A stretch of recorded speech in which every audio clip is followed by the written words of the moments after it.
my teenage kids are really sick of hearing stories about what they were like when they were young. And part of it is we have baby withdrawal.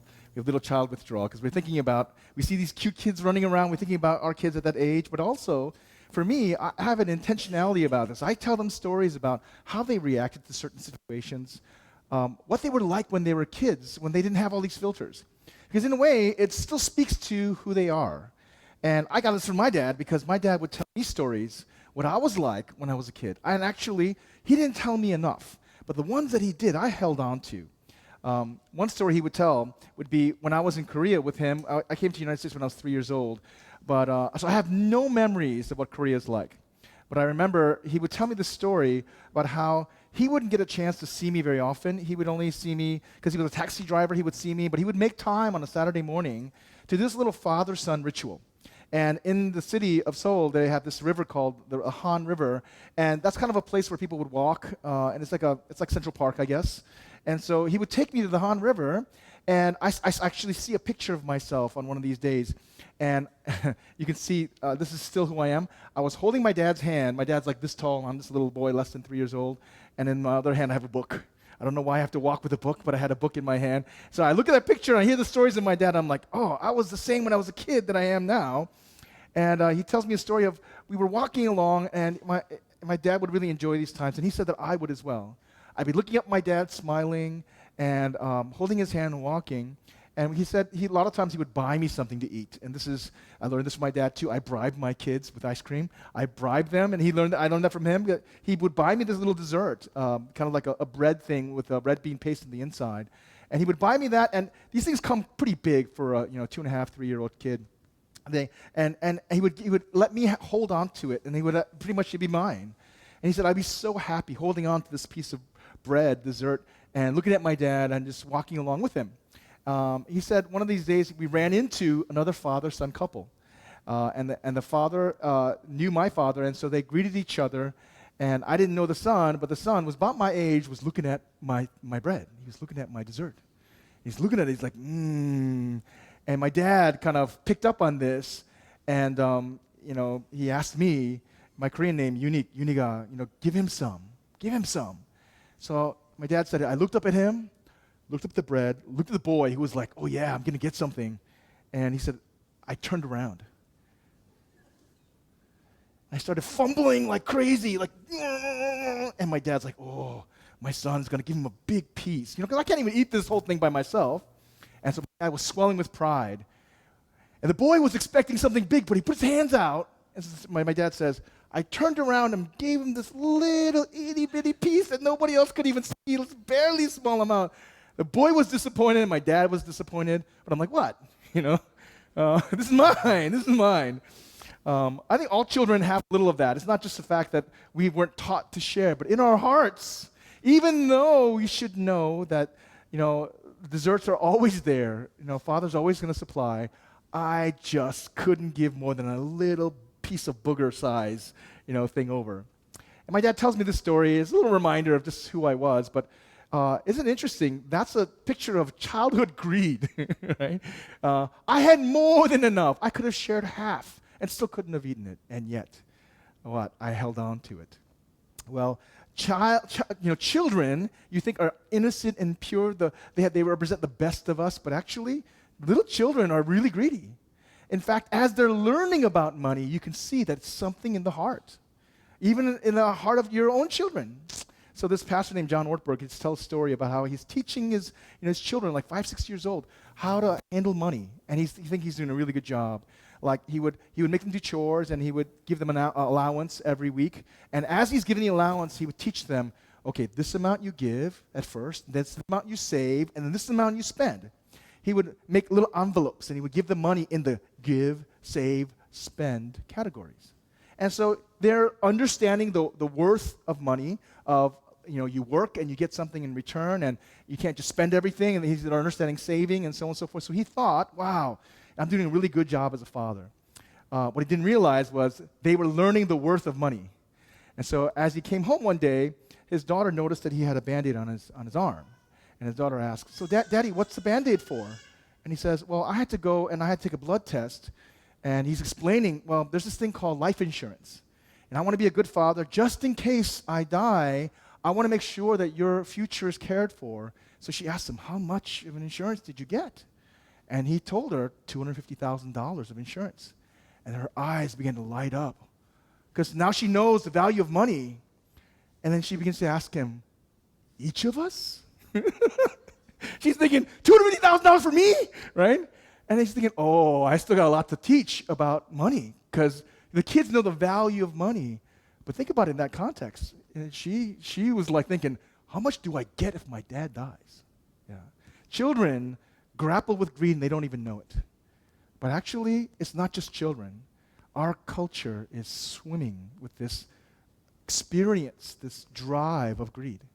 We even think that it's a good thing. We're taught that we're supposed to do this well, live our lives in such a way that we don't have to worry about the future, that success is hammering out all the funds that you need to live in security and in comfort for the rest of your life. And that's the role models that we see. Jesus actually tells us something different. I noticed this. Some pastors talk about money all the time. Some pastors talk about money never. Jesus, interestingly, talks about it a lot, more than I would have thought, more than I do. Honestly, it's because he realizes the power of greed, how dangerous it is, that when it gets into the heart of people, that it can just rule and reign over their relationships, and it is such a destructive thing to themselves, to others, and in their relationship with God. It is an enemy of the heart, as Andy Stanley points out. This is the third of the 4 enemies of the heart that we're going to be covering. And as we look here, we find that we are on anger. And so we're on greed. So we've covered guilt and anger. We're on greed now. We have one more, jealousy. And then we're going to hit Mother's Day. And then we're going to finish up with what it means how to shepherd our children's heart, or how to shepherd each other's hearts well, if we're aware that this life really flows out of the heart. But we're going to look at Jesus' story, his parable that he gives. And the context of this is just right before this passage. You see the 2 brothers are coming, and one of the brothers is kind of telling Jesus, get my brother to share his inheritance. It's an argument over money. And Jesus actually looks and sees and reads their hearts. And he says, why do you want me to fix your money problems? And he actually says, this is your real problem. Then this is the beginning of this story, but he tells it as a guard, as a saying, watch out. You don't even realize it. You're just engaging in this family affair, but don't you know how dangerous greed is? And he says, watch out. Be on your guard against all kinds of greed, because life does not consist in the abundance of possessions. So this is the starting point. Why does he tell the story about this farmer who has this windfall of a harvest? He's saying, watch out. Greed is dangerous. Don't believe the lie that life is wrapped up in the abundance of possessions. And so he tells a parable. There's a certain rich man. Okay, he's already rich, but he yielded an abundant harvest. Okay, he's already rich. He's got barns. Not one barn, as we find out. He's got multiple barns. That's a lot. Okay, he's not one of those people who live hand to mouth, daily workers that sometimes we see in the parables. This is a guy who is very rich. But he's so rich, maybe because he's a good farmer. But this time, he gets an abundant harvest. And I've not been a farmer, but I've been a gardener. And some years we get like tons of stuff. Sometimes we don't get much at all. Last year was a bad year for our garden. We had a chipmunk problem. Yeah, I had to kill 2 chipmunks. I had to drown them. So last year was a bad garden year, right? Yeah, I've told this story before, but if you want, I'll give you the skinny. All right, I know how to kill them chipmunks. I'm good at that. But there are good years and there are bad years. Okay, farmers know you could be the best farmer in the world, but if there's no rain, you're not going to get squat. If the sun doesn't work well, if there's plagues or pests, you can do your best, but even a good farmer realizes his harvest really is out of his control. But this year, he gets a massive return. I mean, abundant harvest. And if you're a farmer, and it's not just for your own food, but you can sell off the excess, This is his livelihood. This is his wealth. And he has so much he couldn't imagine to have prepared for. Think about this. He's got barns, but actually his barns are not going to be able to hold his grain now. It's kind of like somebody who's going to buy a lotto ticket. And some people actually don't go buy one Powerball. They buy like $100 Powerball. They actually think they can get strategy. Some people buy. That's their job. They actually try to work to get the Powerball, the big windfall. And this is kind of thing, you don't really earn a Powerball victory, Powerball winnings. You know what I mean? It's not like you all of a sudden, you arranged it perfectly so that the numbers came out. Whatever you get is kind of like luck or it's gift, whether you bought 10 or 100. But it's kind of like this guy, in many ways, can be described as somebody's. He didn't cause the rain and the sun and the no pests to come such a way that he got such a huge harvest, but he's got a Powerball windfall. What is he going to do with it? I mean, can you imagine? This is a great problem to have. I would love to have this problem. I go to my bank account and, oh my gosh, what happened? My savings is increased by 10,000-fold. What happened? I would love to have this problem. But it's a problem because he has to worry about this. What am I going to do? I have no place to store my crops. His problem is a surplus. And like I said, most of us would love to have this problem. Okay? So what does he do? How does he solve this problem? He uses all the wisdom of his experience, all of his understanding of how the world works, and he thinks about, I want to think about my future. Yeah? So what does he say? This is what I'll do. I'll tear down my barns, and I'll build bigger ones, and store my surplus grain. And I'll say to myself, you have plenty of grain laid up for many years. Not 1, 2, many years. That's a lot, okay? Take life easy. Eat, drink, and be merry. And you're thinking, this guy's got it all set. His retirement's all done. He can go to have a summer home and a winter home. He can go and travel the world. His life is set. He is the role model of those who grow up, even in our culture, right? If you can retire at age 35, having sold off your internet company, and you gotta just all the money you need for the rest of your life. That's the dream of a lot of us. You don't have to work until your 60s and 70s. So you would think that God would say, you are so wise. You just did it perfectly. You timed it right. But this is what he hears from God. God said to him, you fool. All of that wisdom, thinking that he could control his security, that everything was based on what he earned, that's folly. You fool. This very night your life will be demanded from you. Then who will get what you have prepared for yourself? What is he saying? He thought life was about accumulating all that he needed apart from God. But he is not even in control of his own life. He thought life was about the abundance of possessions. He has more life than he needs. And he didn't even realize that night, his life, which is not under his control, was going to be taken from him. And all that he had worked for, all that he thought would be his security, would be given to other people. Interestingly enough, this is the reality. No matter how much money we make, it's going to go to other people. Whether it's an estate tax or not, to the government or to your own children or to other people, it's going to go to other people.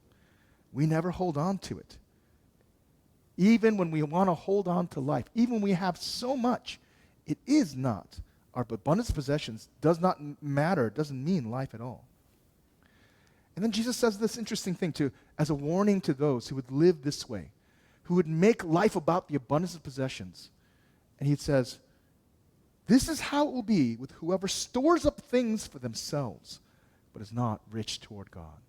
Who assumes that everything that I do to make and earn is mine, and that it's my job to secure my future, and that's what money and life is about. He's saying that strategy for life is folly. Yeah. But there's a different strategy for life that he describes here. The opposite strategy that actually helps us to not only recognize our heart issues of greed, but actually be freed from them. And we're going to talk about that in just a bit. But let's talk about greed.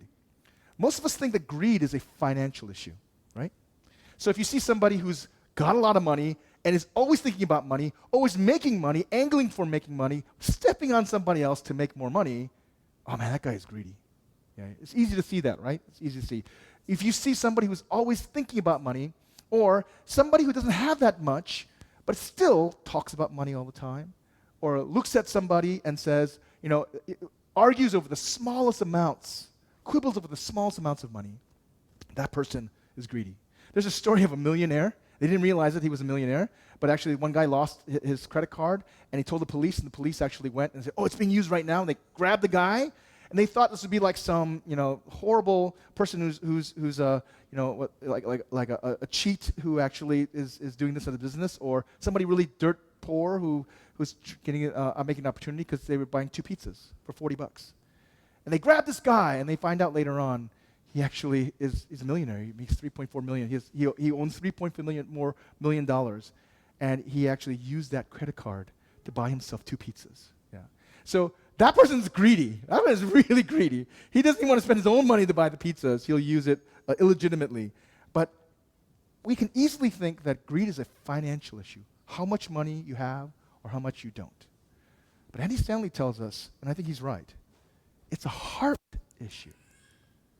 Independent of how much money you have, it's an orientation of how you treat money, what it means to you, and how you treat people in relationship to money. Financial gain doesn't make greedy people less greedy. Okay? So in other words, somebody who actually is really greedy and makes a lot of money, do they all of a sudden I don't need to worry about money anymore, I can be really generous? No, they're still greedy. They're still greedy. It doesn't change them being less greedy. And in fact, financial gain or loss doesn't change anything because greed emanates from the heart. What is the source of greed? Where does it come from? What makes a little child only be willing to part with just a little piece of bread or light up because they're thinking they're getting $250,000 from their father's death? Where's the source of greed? Where does that come from? And Andy Stanley would say fear. It's fear. Fear is the driving force of greed. Because you don't know what's going to be waiting for you. Okay? Fear fuels greed. Even when you have enough for today, you think, what about the what-ifs? Greed is supported by the endless what-ifs. What about tomorrow? What if one of us gets sick? What if something happens and our medical bills skyrocket? What if one of us dies? What if this happens or that happens? What if the economy tanks? What if I lose my job? So on and so forth, right? Things that are even outside of our control. It's fear that grips us. I just find it interesting that on our dollar bills, we have actually this statement. In a country that separates state and religion, it says, "In God we trust." It's still there, right? Why is that? That's the strangest thing to put there, honestly. Because in reality, it's in greed we trust. It's in how much we have in our bank account. That if you don't have a 401k, or if you don't have money ready for your child for college, sometimes I'm attacked with that. I'm like, oh my gosh, I have 2 kids going to college soon. At the same time, they're only 1 year apart. What am I going to do? This anxiety, this fear begins to grip you. I remember when I just got married and God told me to go on a sabbatical. And that means I wasn't working for a church. That means I didn't have regular supply. And my wife was the one who was working at an entry-level position. We were living off of $22,000 a year. And this is a little time ago. We didn't have money to turn the heat on. It was like 45 degrees inside the house. And they're like, oh my gosh, how are we gonna make this? I remember what it feels like. That fear is real. I just didn't realize that fear is the source. It's the drive toward greed. Because even if you have a lot, even when you have a lot, more than you need for tomorrow, that fear is still there. And if that fear is not addressed, that's actually where at the heart you find out who you love, who you serve, what brings you joy, okay? Whether there's fear there or whether there's faith and trust there. I find that this reality between kind of the experience of having enough or thinking that you have enough or the fear of not having enough and the experience of trusting God, loving God, and experiencing God physiologically happens in the same place. They call it the God spot, okay? The caudate nucleus is what the term that they use. Someplace in the middle part of your brain. You know, kind of like they can do tests and say, when you experience anger, what areas of your brain kind of flies and fires up, and like the amygdala and so on and so forth. When you feel this kind of experience, what shows up? They did this, brain, neurologists did this brain thing where I can ask Mike, he can confirm it with me or not, but they went to these religious services. People who are experiencing God, whether it's in like a beautiful chapel or in a wonderful praise and worship experience, they're having this religious experience, and they track their brains, and they find that this area, the caudate nucleus, is where their brains are firing up. Okay, that's the physiological sign that you're having a religious experience. That's where it's located. And then they tested other things to see what experiences fires up the caudate nucleus, the God spot, right? You know what they found? They would show people pictures of the cool brands, of the great things like a Maserati or Hermes, $50,000 Hermes purse. Yeah, there are those, I think, right? Those really awesome things that you would love to have. And they found that same area lights up. Isn't that interesting? The very place where you are tuned to experience trust and joy in God is the very place that counterfeit experience of security, of comfort, of luxury, it happens in the same exact place. It's one or the other. Makes a lot of sense why Jesus says, no one can serve two masters. Either you will hate the one and love the other, or you will be devoted to the one and despise the other. You cannot serve both God and money. Isn't that interesting that that's what it means? In the heart, either you have God there in your God spot, experiencing Him in trust, or you've got the joy or the fear of having or not having things. In this story, this rich man believed certain lies. He believed the lie that my stuff is my life. I have a lot of life because I have a lot of stuff. I don't have a lot of stuff, so I don't have a lot of life. That's a straight lie. It's easy to believe. My father grew up during the Korean War, and I never understood this connection, but he would never throw away anything. In fact, he would hoard the most useless stuff, okay? He would go to a garage sale and buy these screws that are like this big. I'm not kidding. And every time I would see the garage, I would just die because I couldn't even walk in it. So I would clean the whole thing. I would organize everything. I would say, Dad, see how much stuff you have, right? You don't need any more, so let's not buy stuff anymore. Let's get rid of some stuff. And he would say, no. One day I got really, really frustrated. It's like, Dad, okay, that's it. I'm calling the junkyard. I'm sending all of this away, because he would move us every year. Who had to move it? Me, right? I'm like, I can't take this anymore. I'm done. And so he said, no, you can't. This is my life. And I looked at him like, do you know what just came out of your mouth? But it's not just my father. Especially if you've gone through a tough experience, the things that you have becomes your life. And that's one of the saddest things to be able to say, much less believe. Another lie is to believe that everything I have, I've earned. Therefore, it's mine. I did the work. I was in the right place at the right time. It belongs to me. I have the right to do with it what I expect. This is under my rule and reign. I've earned it.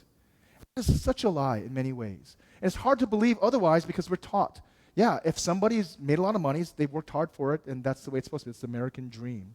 But in reality, somebody can work that hard and still not make it. And honestly, if you've been in the real world, sometimes it's just who you know. You've had these opportunities, and you fall into a great position, and it wasn't because you were the smartest or the best. Anybody who's really honest will say, ooh, that's not fully true. So much of life is gift. And the scriptures say, all of life is gift. Scriptures say, all of the earth and everything in it belongs to God. Psalm 24, 1 Corinthians chapter 29, 11. Everything belongs to God. Okay? My children might say, look at all my stuff.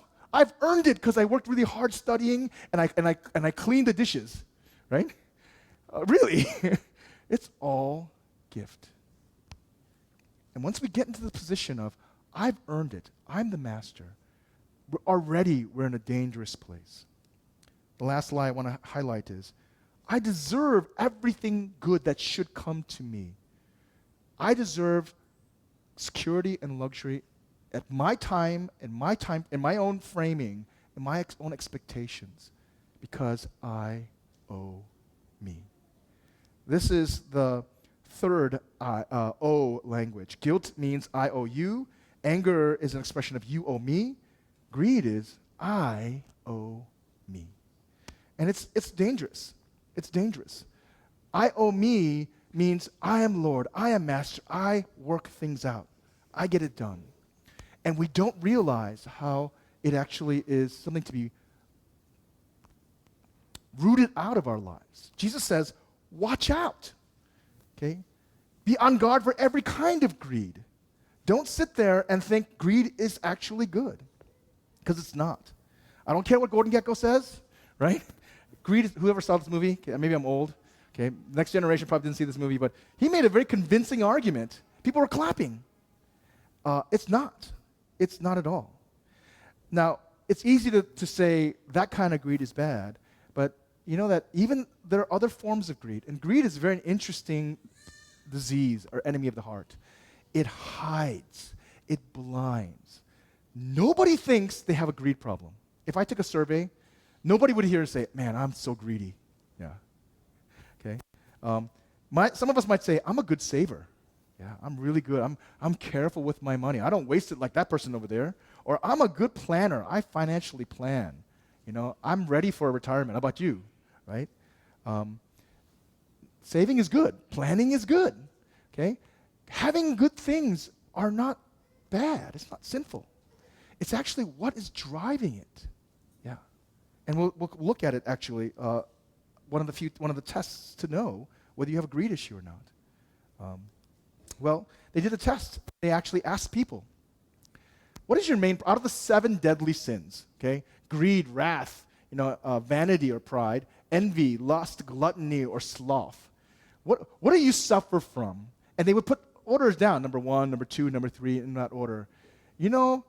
Almost nobody says greed. They will own up to lust. They will own up to wrath.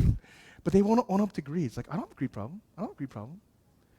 It's really interesting. In America, when people are so consumed with money and the things that they don't have or they want, or they're so good at taking care of their money, actually, that their lives revolve around it, nobody thinks they have a greed problem.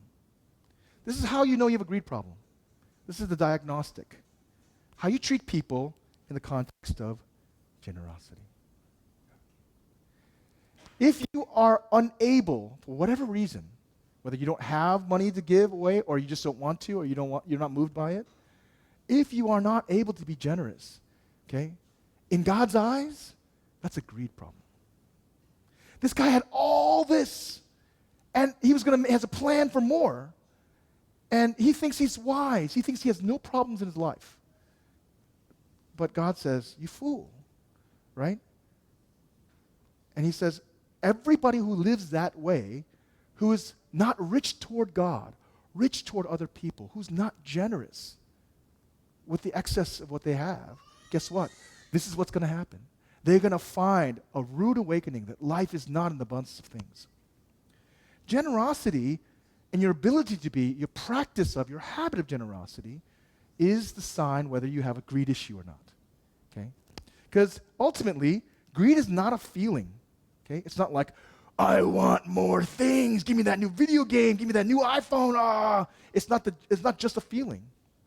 It's defined by a refusal to act. Somebody in front of you has a need, or there's a call to be generous.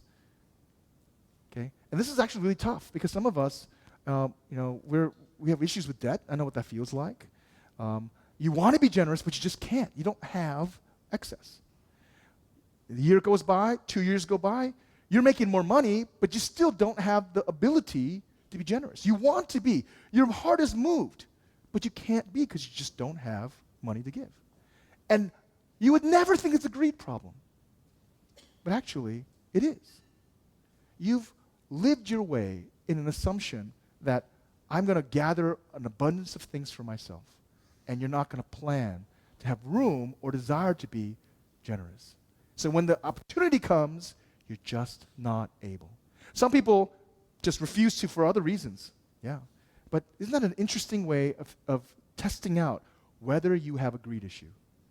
It's, do you refuse or unable to act in generosity? Generosity is not only the diagnostic of whether you're a greedy person, okay? It is also the remedy. Because when you're rich toward God, and being rich toward God actually is being rich toward the poor. This is the scriptures in the Old Testament. When you give to the poor, God owes you something. It's kind of like a language of God sees that as you've done it unto him. Okay? Isn't that interesting? When you're rich to God, you're rich to others. Okay? So what does it mean? Generosity is being generous to God, generous to others. It is the means by which you slip out of this system of greed and fear actually to trust and to generosity. It is a habit of happiness. And when we do this, in small ways sometimes and in increasing ways, something happens. You're not afraid of having enough. God supplies. God shows up. Sometimes in miraculous ways, sometimes in just such beautiful ways that you stop freaking out. The fear is removed from you. And every time it comes back, in your practice of generosity, you actually are brought back to the ground of trust. Yeah. I found this to be so true in my life, where I wanted to be generous and I wanted to be faithful in giving. I had the hardest time because I'm really bad with money. My wife helps me a lot, but actually along the way, just because we're a married couple and we've been doing this, I got to be honest. I used to be so freaked out about bills, but even when we don't have enough, God comes and he supplies. I find that the peace that comes from generosity is so freeing. And I feel really bad that people don't know this ultimately.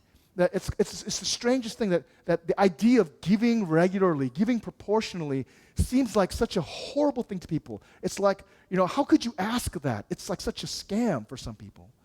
But I find when you do it in trust and do it toward God, that is the most freeing thing. You stop worrying about money because you know God is your provider. You know God is going to take care of things. You're faithful in all the saving, you're faithful in all that, but you're actually giving. So here's the thing called generosity ladder, and we're almost done. But some people who've never experienced any kind of giving, it's hard to give 10% per se of what you make, of what you take as an offering, as a generosity. And it's possible to think that, but you got to start somewhere. Start giving small amounts. And you do it out of God, this is my sign of love and loyalty, this is my trust to you. But you want to aim for at least some measure of proportionality. Part of what you make, okay, as a way of saying this is toward God. And then along the way, by God's grace, you can even move up the ladder to give extravagantly. But this process of making a habit of happiness, of giving, it changes your relationship with money. It changes your fear-based aspect of greed. I've been reading up and I've been finding that that 10% is a very interesting number. I don't know why it's 10% in the scriptures, because I think giving should be minimum 10% or even more. But I find that 10% is a very interesting number because when they do studies about people, and they ask people who are making $30,000, $300,000, $3 million, they ask them, so what would it take for you to feel comfortable, secure? Not like some, impossible number, but just be honest. How much more do you need to feel like, I'm okay? That fear is gone. And you know what that number is, whether you're making 30,000, 300,000, or 3 million? It's 10%. People say, if I just had 10% more, I can cover these bills. I wouldn't have to be stressed out all the time. I would have just a little left and I'd be okay. It's really funny. It just across the board, it's 10%. Yeah. So people say that 2 years later, they're making more than 10% of what they made before. And you ask them the same survey question, if I just make 10% more, I'll be really happy. I'm good. all the way through, whether you're making 30, 300, 3 million, it's still 10%. Isn't that interesting? But in fact, the solution is not to make 10%. The solution is to trust and to give. Maybe even 10%. Yeah, it's a very countercultural way of thinking, that as you trust God with that, yeah, the very thing that drives you to need more and feel like you never have enough, your security is not there, it's addressed. It's dealt with. And when the anxiety comes, it's the habit of being generous that actually grounds you into knowing that God is such a generous giver. He says, don't ever let yourself, this is Hebrews chapter 12, 13, don't ever let yourself get caught up in the love of money, okay? And he gives you the reason why. Because God says, I will never leave you, I will never forsake you. That is the best thing you could ever experience in your life. And you tap into it as you live out this life, generosity.